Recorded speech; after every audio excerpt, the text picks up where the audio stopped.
we go. Don't forget, concentrate on the decks. There's the Aboriginal deck. Number 1.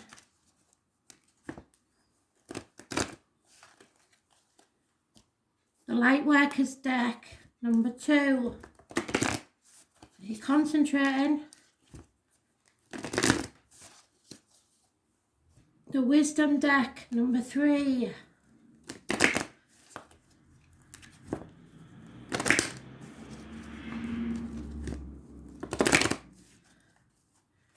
And the Goddess deck. Number 4. Okay. So you concentrate on the deck that you want your answers from. You can't decide, maybe all 4 are for you. I'm going to pick a card for each one. Overall energy. Are you ready?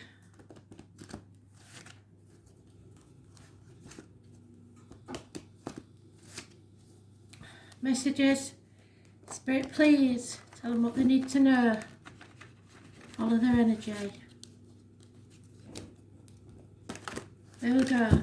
So, 1 for the Goddess deck. Aboriginal. That's the Fool.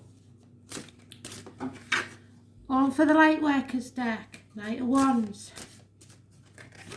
1 for the Wisdom deck. Ace of Pentacles. And 1 for the Goddess deck. So we'll start with the Fool. And it's the Aboriginal deck. My friend Alison got me it a few years back and I love it. All the way from Australia. So, what do you need to know from Spirit?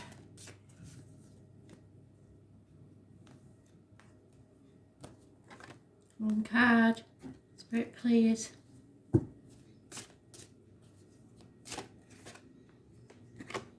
It's the blue chakra, which is the throat chakra. So you need to say something to someone without any fear. You need to feel the fear and do it anyway. Those born on the 22nd, living or past, date for your diary and address, massively important in a positive way. This is my Dick Whittington card. He followed his dream despite everybody laughing at him because he believed the streets of London were paved with gold. When he got there, he felt the fool because they weren't, but he carried on with his dream and became the Lord Mayor of London. And that's what you have to do. Feel the fear and do it anyway. Have faith, jump off that cliff and make your wings on the way down. Transparency. The throat chakra. So those born on the 22nd, living or past, date for your diary and address, massively important. Transparency is a complete level of honesty. It's a behaviour where people can clearly understand your motives and your emotions and they feel safe being around you. Transparency is a balance of not telling everyone your deepest, darkest secrets, but about providing a space in which people know you are being honest and caring towards others and yourself. There is a little child inside of you that is having a very big tantrum, and the only way the child can be heard is to stomp his or her feet and create a scene. The only thing is, this doesn't make people listen. In fact, it makes them ignore the message and focus on the behaviour. So all that effort is wasted. The time has come for you to look within and find a different voice. The voice of the grown-up you are. Find your compassion, use your inner wisdom to communicate in a more effective way. The change in behaviour will put people off guard and they will finally have to listen as they have nothing else to be distracted by. Positive results will occur very quickly and you will finally experience the feeling of being acknowledged and heard. These results will be profound. From the little child with a tantrum will heal itself and learn more grown-up ways of being. And the Fool is the child of the tarot. So you have to know that if you do things the way you did them, you will get the same results. So you have to calmly speak what it is that's on your mind. Now then, that's that one. The Goddess deck. Let's see what they wanted to know. Goddesses, please. What do we need to know?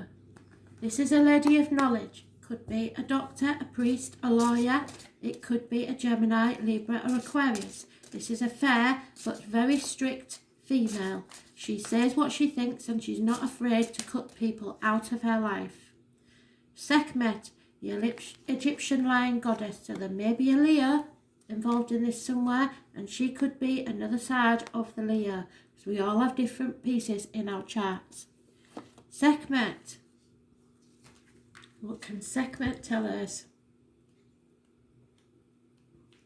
There she is. Sekhmet appearing in your card spread asks you to protect yourself from harm, both caused by others or by yourself.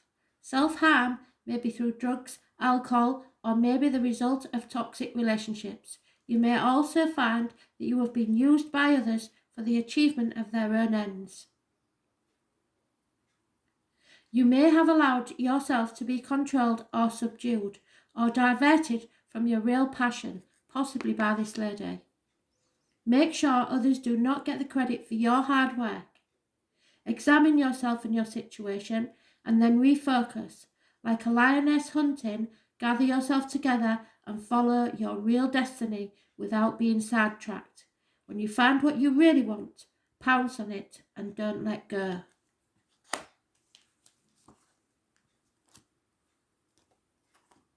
The Wisdom deck. Ace of Pentacles is a doorway to a new beginning, a new life. Could be a new job, new financial situation, new home, new emotional security. It's a gift from the gods, and within a year you will see it paying off.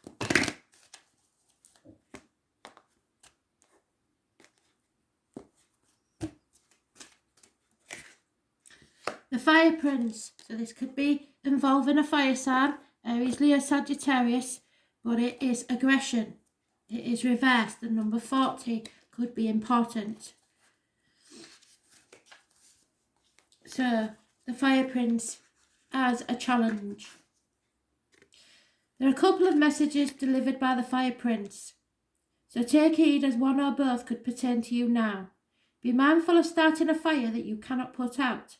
Aggressive action results in loss, so slow down and don't be eager to reach your goal. Stay clear of someone else's unbridled ambition and aggression as well. If you think you could get burned, you most certainly will, unless you remove yourself from the action. When the Fire Prince arrives as a challenger, he could be warning you to be careful of burnout. This might pertain to workaholism or obsessively focusing on something you want, excluding all else. You may be afraid to let go, but you must.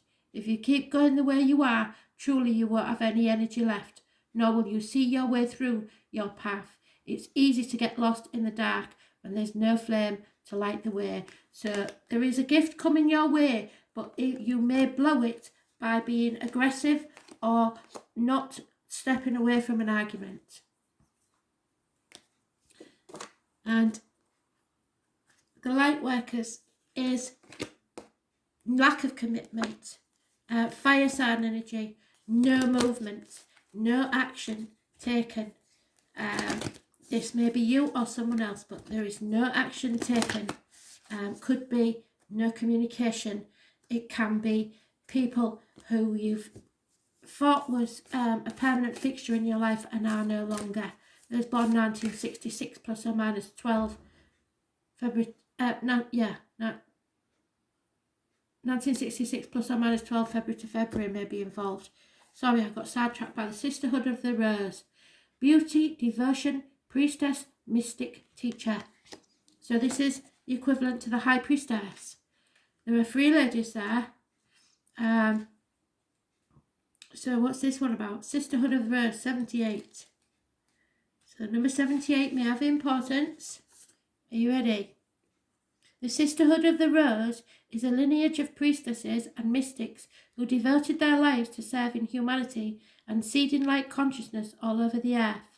A cross-section of ancient lineages, it is a path of devotion and beauty. Walking this path means being devoted to seeing and creating beauty wherever you go.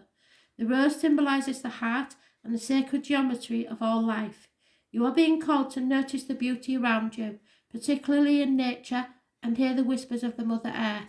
So Spirit is sending you messages via insects, birds and animals. You are being called to spend more time in nature, as all the ancient secrets live there. Mother Earth is constantly whispering. Spend time admiring her creations and you will be rewarded with insight and grace. So insects, animals and birds doing things they don't normally do. You are being called to take a little more time to both notice the beauty that exists all around you and contribute to the beauty of the world in your own way too. This could be through your own creation or in the little things like how you dress to picking flowers for your home.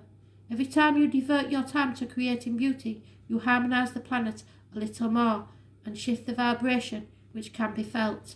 Surround yourself with beauty and create beauty wherever you go. So, I hope you picked the right one. Thanks for listening. Bye.